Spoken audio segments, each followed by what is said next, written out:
All right, so Egghead is officially over. That arc is done, and we're now moving to Elbaf. Like we now officially start the Elbaf arc.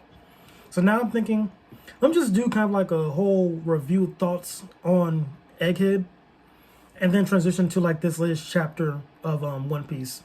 My thoughts about that and like how everything's just flowing so far. You feel me? So Egghead as a whole, hey, is this mic here? Yeah, it's good. Egghead as a whole, I thought was pretty cool. We finally got to see Vegapunk. We get the Kuma flashback, good fights. We get to see the five elders pull up. Like, it was a very hype arc. A lot of things were going on. Even like in the beginning too, we get like Law versus Blackbeard, Kid versus Shanks. Which note, by the way, I'm saying this right now. Clip this or whatever. Kid's gonna come back. I know that for like a fact. I'm like 98% sure Kid's gonna come back. That's just me. I'm a Kid fan. That's like my guy. I kind of like Magnetism. Like Magneto was one of my favorite X-Men, or not X-Men, but X-Men characters. I just like the ability just to control one of the natural forces. That's just dope to me. Tangible, whatever. He's coming back. When we get to Egghead, we then see Luffy versus Lucy again, part 2. But Luffy got his new form, but Lucy also got his new form also. We get to see Zoro fight Kakazu, I think his name is. Giraffe Man. Then we just see Luffy wash him. Kizaru comes in. Luffy's kind of piecing him up a little bit. Kizaru has upper hand back and forth. Saturn comes through. He's kind of dancing with both of them. All five others pull up. Just a whole lot of pandemonium. Then on top of that, you get like Vegapunk dropping the news about like how the world's sinking, stuff about the One Piece, how that's going to change the world and all that stuff. Just the Egghead arc was very dope. A lot of things went on. We got a decent amount of action. We got a lot of lore too. Just all around a very fun arc. I have no complaints with it like whatsoever. I could say minor thing. Like Gear 5 was a bit spammed out. I will say I feel like I don't know. I feel like when the five showed up, that should have been like ideal time to use Gear 5. But everything before that should have been using Gear 4 or whatever. But I get why Oda did that to like show like how Vegapunk's like, what's this, fruit he's using, yada yada. That's not a real fruit. That's Gum fruit doesn't exist. I get it. But like I also understand it too because like Luffy's forms kind of get outdated. Like Gear 2 was like that was deformed. Then once we got to the new world, then Gear 2 kind of got outdated. Then he started using Gear 4 more. Now he got this new 4, Gear 5, so he's using that more. So it makes sense. I just wouldn't prefer to be spammed as much. I feel like it should be more like... What's a good Dragon Ball Z analogy? Not like Super Saiyan God. Like kind of like Super Saiyan Blue Kaioken. Kind of that essence, like he uses like as like a Budokai needs, like he uses like this almost final shrimp card to boost my power up. Kind of like that, like the Kaioken plus Super Saiyan Blue. That's how you should use it, in my opinion. But it's working right now. Nitpick, whatever. Now we're on to is that all I said? Peak arc. I think I already talked about the Kuma backstory too. I feel like that right there was a really good backstory.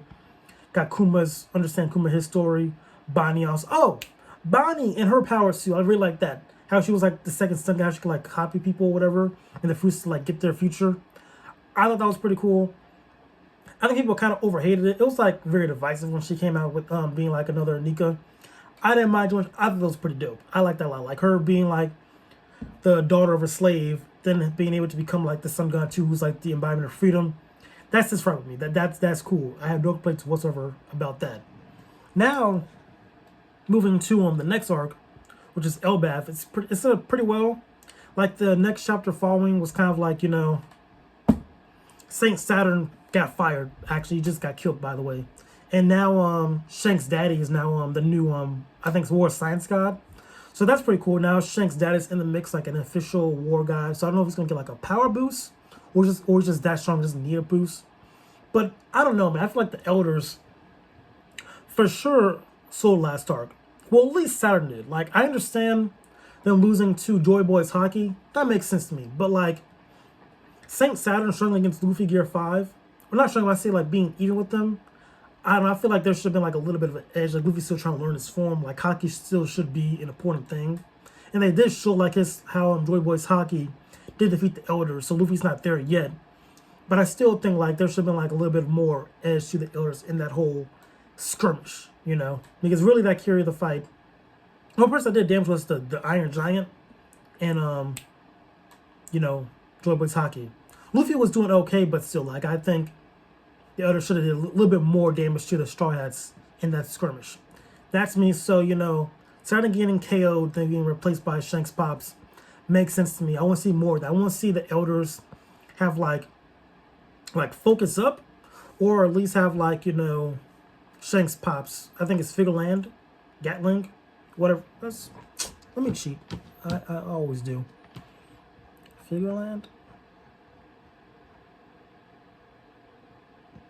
Yeah, Figureland, Garlic. Okay, I was right. I was good. I was good. Don't doubt yourself, kids. Never do. So yeah, that was cool. In chapter after that, we get Bartholomew, Luffy's biggest fan. He comes in the mix because I think it was like a while ago. He like burnt one of Shanks' flags or something like that to claim it as Luffy's territory. Well, the redheads obviously caught up with him. They got him beat up. They told him this man like drink poison. No, not drink poison, but give this poison to Luffy for forgiveness. He drinks the poison, but it turns out it's not poison, so that was a pretty cool thing to see. But at the end of the chapter, you see Usopp like one-shot the ship and explode because he gets in a message, you know, like, you're like the redhead pirates. If someone's burning your flag or a Jolly Roger, you gotta stand on business, you know. So I kind of appreciate that. That was a cool scene from Usopp. That was dope. Usopp, that was dope. Now we get to this latest chapter, and now we're at the point where they're going to Elbaf. They have their big banquet or whatever. It's a good time. They drink like this weird juice. Apparently that juice made them, it's like a hallucinogen, quote unquote. So like now the Straw Hats are separated once again at the beginning of the arc. You'll see like Nami being chased around by like this giant cat that can transform into different animals. Then Luffy, Sanji, and Zoro save her. And Usopp's there too. He was swigging out. And that's the end of the chapter. There's just like this whole new world, like on this like castle or whatever. And that's it. That's all One Piece right now. Right now, Elbaf is looking interesting. I'm curious to see where it goes. I think my gripe is, even like a little tidbit, I wish the Straw Hats, you know, just stick together more often. I feel like there's kind of like this thing, or this trope where like the Straw Hats are always like get separated, then come back together. I would kind of like an adventure where they just all stick together, like as a team, as a unit. There's no need for them to be separated. Like, let's have them, you know, work together as a crew. I kind of want that back. I'm kind of sick of the separation a little bit. But we'll see how this goes. Maybe it's just like one chapter separation. I don't know. I can't predict things. You feel me?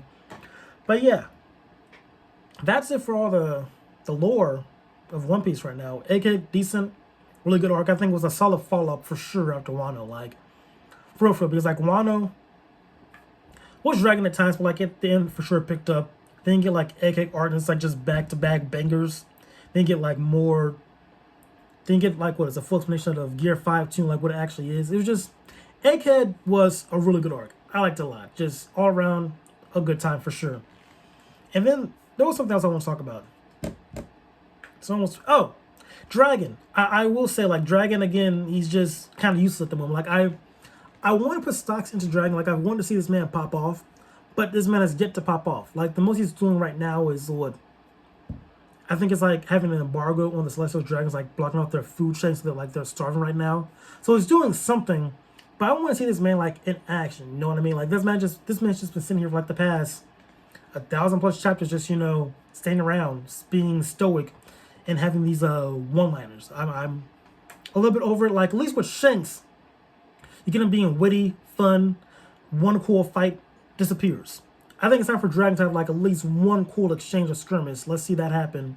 Just see what the man can do, you know? Like he is the revolutionary leader, son of Garp, father of Luffy. Like I need to see this man in action or something. You know, I don't want this man to be a fraud. But yeah, that's all my thoughts of One Piece so far. Good time. Can't wait till the next chapter. I think it's coming out next week because there's a break this week. So yeah, that's it for this video. Hope you guys like it. Subscribe, by the way. Subscribe. And I'll catch you guys next time.